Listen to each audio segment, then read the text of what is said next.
Hello नमस्कार श्री स्वामी समर्थ। स्वागत आहे तुम्हा सगळ्यांचं माझ्या YouTube चॅनलवरती। आजचा दिवस तुम्हा सर्वांना खूप छान सुखाचा आणि आनंदाचा जाऊ देत हीच मी स्वामींच्या चरणी प्रार्थना करते आणि आजच्या व्हिडिओला सुरुवात करते। पण त्या अगोदर तुम्ही माझ्या चॅनलवरती जर नवीन असाल तर चॅनलला सबस्क्राइब नक्की करा। त्याचबरोबर कमेंटमध्ये श्री स्वामी समर्थ लिहायला अजिबात विसरू नका।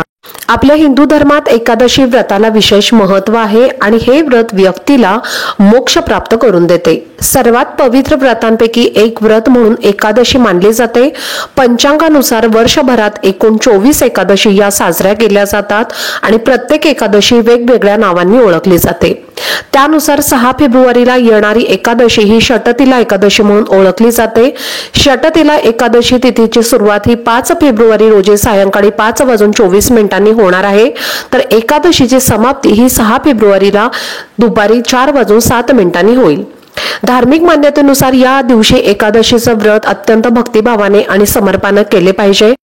तर उद्या 6 फेब्रुवारी वार आहे मंगळवार आणि उद्या आहे षटतिला एकादशी। तर आपल्याला या एकादशीच्या दिवशी भगवान श्री हरी विष्णूंना अभिषेक घालायचा आहे आणि त्यांना तीळ सुद्धा आपल्याला अर्पण करायचं आहे। पिवळे फूल पिवळे वस्त्र आपल्याला त्यांना अर्पण करायचं आहे आणि या दिवशी आपण जर तीळ वापरलं तर आपल्याला पुण्यप्राप्ती होते आणि आपल्या मनातल्या सर्व इच्छा मनोकामना या सुद्धा पूर्ण होतात। तर या दिवशी अधिकाधिक आपल्याला तिळाचा वापर केल्यामुळे आपल्याला दीर्घायुष्याची सुद्धा प्राप्ती होते आणि या दिवशी आपण दान सुद्धा करायला हवं। तर बघा या दिवशी भगवान श्री हरी विष्णूंना आपल्याला तीळ अर्पण करायचे आहे। त्याचबरोबर षटतिला एकादशीच्या दिवशी दान आणि स्नान या दोन्ही गोष्टींना अतिशय महत्त्व असतं। तर या दिवशी आपल्याला काही जर आपण उपाय केले तर त्या उपायांचं आपल्याला निश्चितच फळ हे प्राप्त होतं। तर आजच्या व्हिडिओमध्ये तुमच्यासोबत मी एक अतिशय महत्त्वाचा आणि प्रभावी उपाय शेअर करणार आहे। अंघोळीच्या पाण्यामध्ये आपल्याला अशी एक वस्तू टाकायची आहे, त्यामुळे आपल्यामधली सर्व नकारात्मकता निगेटिव्हिटी त्याचबरोबर दोष अडचणी संकट शत्रुबाधा शत्रुपीडा हे सर्व काही नष्ट होईल आणि आपली कठीणातील कठीण इच्छा फक्त 1 दिवसामध्ये पूर्ण होईल। तर असा हा उपाय तुमच्यासोबत मी आजच्या व्हिडिओमध्ये शेअर करणार आहे, त्यामुळे व्हिडिओ हा स्किप न करता शेवटपर्यंत नक्की पहा, जेणेकरून तुमच्यापर्यंत योग्य ती माहिती पोहोचेल। जर तुमच्यामध्ये काही नकारात्मकता असेल काही दोष असतील तर त्यामुळे आपल्याला कोणत्याही प्रकारच्या कामामध्ये यश मिळत नाही आणि कुठलंही काम हे पूर्ण होत नाही। त्यासोबतच आपल्याला सतत अपयशाला सुद्धा सामोरं जावं लागतं आणि त्यामुळे सतत आपली वारंवार चिडचिड होत असते किंवा आजारपण सुद्धा आपल्या मागे लागलेली असतात। त्याचबरोबर आपल्या मनामध्ये जर एखादी इच्छा खूप दिवसांपासून असेल आणि ती इच्छा पूर्ण करण्यासाठी तुम्ही जर भरपूर प्रयत्न करत असाल कष्ट करत असाल तरी देखील जर तुमची इच्छा पूर्ण होत नसेल आणि त्या इच्छा पूर्ण करण्यासाठी तुमच्या त्या कामामध्ये बऱ्याचशा अडचणी जर येत असतील तर अशा वेळेला तुम्हाला एखादा दोष हा लागलेला असतो किंवा तुमच्या कुंडलीमधला जो ग्रह आहे तर तो मजबूत नसतो आणि त्यामुळे हे सर्व प्रकारचे दोष आणि नकारात्मकता दूर करण्यासाठी आपल्याला हा उपाय करायचा आहे। तर पहा तुम्हाला काय करायचं आहे, मूठभर पांढरे तीळ तुम्हाला घ्यायचे आहेत आणि ते मिक्सर मध्ये तुम्हाला फिरवायचं आहे। थोडंसं पाणी टाकायचं आहे आणि तुम्हाला ते बारीक करून घ्यायचं आहे। त्यानंतर त्याची तुम्हाला बारीक पेस्ट बनवण्याची वगैरे गरज नाही, थोडेसे तुम्ही असे मोठे मोठे तीळ जरी बारीक केले तरीही चालतील। त्यानंतर तुम्हाला ही पेस्ट एका वाटीमध्ये काढून घ्यायची आहे आणि ही जी पेस्ट आहे तर ती आपल्याला आपल्या अंगाला लावून घ्यायची आहे।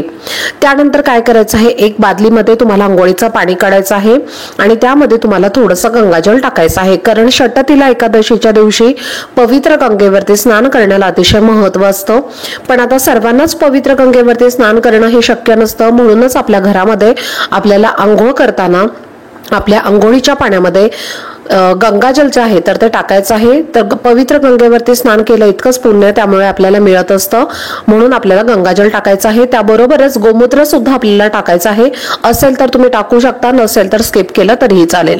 त्यानंतर तुम्हाला चिमूटभर हळद टाकायची आहे। हळद टाकल्यामुळे आपल्या कुंडलीमधला जो गुरुग्रह आहे तर तो सुद्धा यामुळे स्ट्रॉंग होत असतो, मजबूत होत असतो। ज्या व्यक्तीच्या कुंडलीमधला गुरुग्रह मजबूत असेल तर त्या व्यक्तीला कधीही कोणत्याही प्रकारच्या आर्थिक अडचणींचा किंवा पैशांच्या अडचणींचा सामना करावा लागत नाही आणि म्हणूनच आपल्याला थोडीशी चिमूटभर हळद ही टाकायची आहे।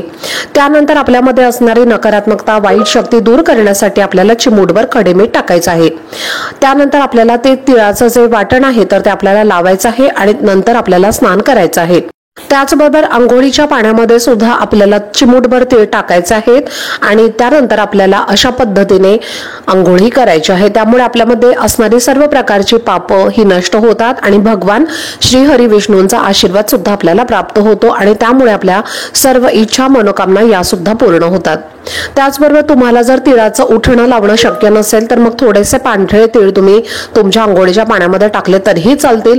तर अशा पद्धतीने आपल्याला अंघोळीच्या पाण्यामध्ये उद्या सकाळी हे तीळ टाकायचे आहेत। उद्या षटतिला एकादशी आहे आणि त्यामुळे तिळाला विशेष महत्त्व आहे। अंघोळ झाल्यानंतर एक तांब्याचा कलश आपल्याला पाण्याने भरून घ्यायचा आहे। त्यामध्ये आपल्याला चिमूटभर तीळ टाकायचे आहेत आणि या पाण्याने आपल्याला सूर्याला अर्घ्य आवर्जून द्यायचा आहे। अर्घ्य देत असताना ओम सूर्य देवाय नमः असा तुम्हाला मंत्र म्हणायचा आहे आणि अर्घ्य द्यायचा आहे। त्याचबरोबर भगवान श्री हरी विष्णू म्हणजे आपल्या घरामध्ये असणारी बाळकृष्णाची मूर्ती आहे, तर त्यांना सुद्धा आपल्याला तीळ टाकून त्यांना अभिषेक घालायचा आहे आणि त्यानंतर तीळ म्हणून तुम्ही नैवेद्य सुद्धा अर्पण करायचा आहे। जर तुम्हाला तिळाच्या वड्या किंवा तिळाचे लाडू जर बनवणं शक्य असेल तर त्याचा सुद्धा तुम्ही नैवेद्य अर्पण करू शकता आणि पितरांना प्रसन्न करून घेण्यासाठी आपल्याला तिळाचं दान सुद्धा करायचं आहे। अगदी थोडेसे तीळ म्हणजे अगदी पाव किलो तीळ जरी तुम्ही एखाद्या गरजू व्यक्तीला दान म्हणून दिले तर तुमच्यावरती नक्कीच तुमचे पितृ हे प्रसन्न होतील आणि तुम्हाला सुखी संसाराचा आशीर्वाद सुद्धा देतील। त्यामुळे उद्याच्या दिवशी तुम्हाला आवर्जून तीळ किंवा तिळाचे लाडू हे गरजू व्यक्तीला दान करायचे आहेत। यथाशक्तीनुसार तुम्हाला दान करायचं आहे। पांढरे तीळ किंवा काळे तीळ जे तुम्हाला दान करणं शक्य आहे तर त्याचं तुम्हाला दान हे करायचं आहे। त्यानंतर मुठभर तुम्हाला तीळ घ्यायचे आहेत एका हातामध्ये। तीळ घेतल्यानंतर तुम्हाला तुमचे जे पण पितृ असतील तर तुम्हाला पितरांना प्रार्थना करायची आहे, पितृदेवता आमच्याकडनं काही जर चुकलं असेल तर मला माफ करा आणि तुमचा सदैव आशीर्वाद आमच्यावरती राहू द्या अशी प्रार्थना तुम्हाला करायची आहे। मुठभर तीळ तुम्हाला हातामध्ये घ्यायचे आहेत। पांढरे तीळ घेतले तरीही चालतील किंवा काळे तीळ घेतले तरीही चालतील किंवा दोन्ही मिक्स करून घेतले तरीही चालतील। त्यानंतर हे मुठभर तीळ जे आहेत तर ते तुम्हाला घराच्या बाहेर जाऊन एखाद्या झाडाखाली टाकायचं आहे। फक्त हे तुम्हाला तुमच्या डस्टबिन मध्ये टाकायचं नाहीये। तर असे काही छोटे छोटे उपाय तुम्हाला उद्याच्या दिवशी करायचे आहेत आणि सांगितल्याप्रमाणे तुम्हाला अंघोळ सुद्धा करायची आहे। त्यामुळे तुमच्या आयुष्यामध्ये नक्की चमत्कार हे तुम्हाला दिसून येतील आणि तुमच्या आयुष्यातल्या सगळ्या अडचणी सुद्धा दूर होतील आणि सर्व इच्छा मनोकामना या सुद्धा पूर्ण होतील। तर चला, झालेली सेवा ही मी स्वामींच्या चरणी रुजू करते। आजचा व्हिडिओ जर तुम्हाला आवडला असेल तर व्हिडिओला जास्तीत जास्त लाईक, शेअर आणि चॅनलला सबस्क्राईब नक्की करा। भेटूयात पुढच्या व्हिडिओमध्ये। तोपर्यंत सर्वांना श्री स्वामी समर्थ।